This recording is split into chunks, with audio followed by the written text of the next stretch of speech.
Good morning बच्चों। बच्चों आप 6 क्लास में पढ़ रहे हैं सामाजिक विषय, और इसमें आप अपना पहला चैप्टर पढ़ रहे हैं। पहले चैप्टर के आपके नाम है इतिहास के जानने के स्रोत। इतिहास को जानने के स्रोत, इसमें आपने पढ़ा अभी तक इतिहास क्या है, और अब आप आगे पढ़ रहे थे इतिहास की काल गणना। इतिहास की काल गणना, तो बच्चों काल गणना यानी समय का जो निर्धारण है वो अंतर्राष्ट्रीय स्तर पर किया जाता है, जो सभी देशों के लिए सुविधाजनक हो। बच्चों जो सभी देशों के लिए सुविधाजनक हो, इस उद्देश्य से ईसवी सन को जो है काल निर्धारण के लिए बनाया गया। ईसवी को काल ईसवी सन से ही काल का निर्धारण किया गया। सन का मतलब आप समझते ही हैं, सन का अर्थ होता है वर्ष। और बच्चों ईसवी को बच्चों हम लोग जोड़ते हैं ईसा के जन्म से। ईसवी का निर्धारण हमने किया है ईसा के जन्म से। जैसे महावीर स्वामी का जन्म 560 ईसा पूर्व में हुआ। महावीर स्वामी का जन्म 560 ईसा पूर्व में हुआ। तो ईसा के जन्म के 560 वर्ष पूर्व महावीर स्वामी का जन्म हुआ, यानी ईसा मसीह के जन्म के 560 वर्ष पहले। और भारत स्वतंत्र हुआ 1947 में। भारत स्वतंत्र हुआ 1947 ईस्वी, यानी ईसा के जन्म के 1947 वर्ष बाद भारत देश को स्वतंत्रता मिली। तो इस तरह से ईसा पूर्व यानी ईसा के जन्म से पहले, ईस्वी यानी ईसा के जन्म के बाद तक के बीच का जो समय है, यही इसी से काल का निर्धारण किया गया है, जिसको सभी देशों ने स्वीकार किया है। सभी देशों के लिए बच्चों यह काल की गणना जो थी वह मान्य थी। अब बच्चों आप आगे का जो पॉइंट है आपका वह है ऐतिहासिक। आपका जो अगला पॉइंट है इसमें ऐतिहासिक स्रोत है। ऐतिहासिक स्रोत में ऐतिहासिक स्रोत बच्चों ऐतिहासिक स्रोत के अंतर्गत आप पहला पॉइंट पढ़ेंगे इसमें पुरातात्विक स्रोत। पुरातात्विक स्रोत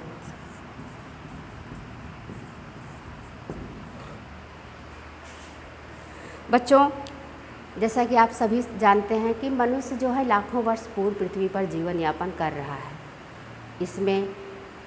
इस अवधि में बहुत सी ऐसी चीज़ें हैं जो पृथ्वी में नीचे दब गई हैं, जिन्हें खोदना पड़ता है और उनका अध्ययन करना पड़ता है। तो पृथ्वी में नीचे दबे हुए अवशेषों को खोद करके उनका अध्ययन करना पुरातत्व विज्ञान कहलाता है।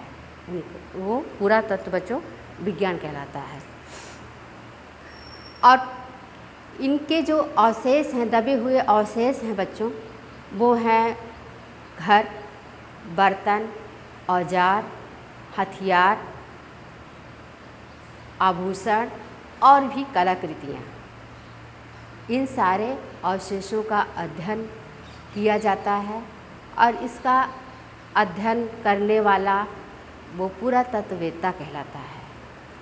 तो पूरा पृथ्वी के नीचे दबी हुई सामग्री, अवशेष जो हैं, उनको खोद के निकालना, उनके बारे में जानना पुरातत्व विज्ञान कहलाता है।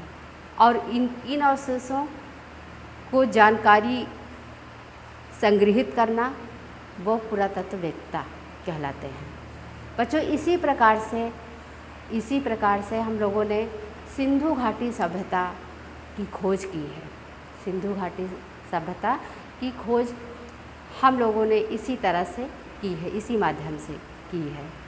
तो पुरातात्विक स्रोत जो है, पुरातात्विक स्रोत में हम खुदाई करते हैं और अवशेषों को बारे में जानते हैं कि प्राचीन काल में किस तरह से लोग किस तरह से बने हुए घर में रहते थे, कैसे बर्तन इस्तेमाल करते थे, किस तरह के आभूषण पहनते थे, किस तरह के औजार इस्तेमाल करते थे और कैसे हथियार इस्तेमाल करते थे, और बहुत सी जो कलाकृतियाँ हैं उनके द्वारा बनाई गई वो किस तरह से होते थे। तो ये हम जानते हैं किसके माध्यम से बच्चों? पुरातात्विक स्रोत के माध्यम से। उसके बाद नेक्स्ट पॉइंट जो है इसमें वो है साहित्यिक स्रोत। दूसरा पॉइंट है साहित्यिक स्रोत। ये इसका अगला पॉइंट है। तो बच्चों साहित्यिक स्रोत के अंतर्गत साहित्यिक स्रोत जो हमारे हैं वो है हमारे लिखित दस्तावेज। इतिहास के जो लिखित दस्तावेज हैं वो हमारे साहित्यिक स्रोत हैं।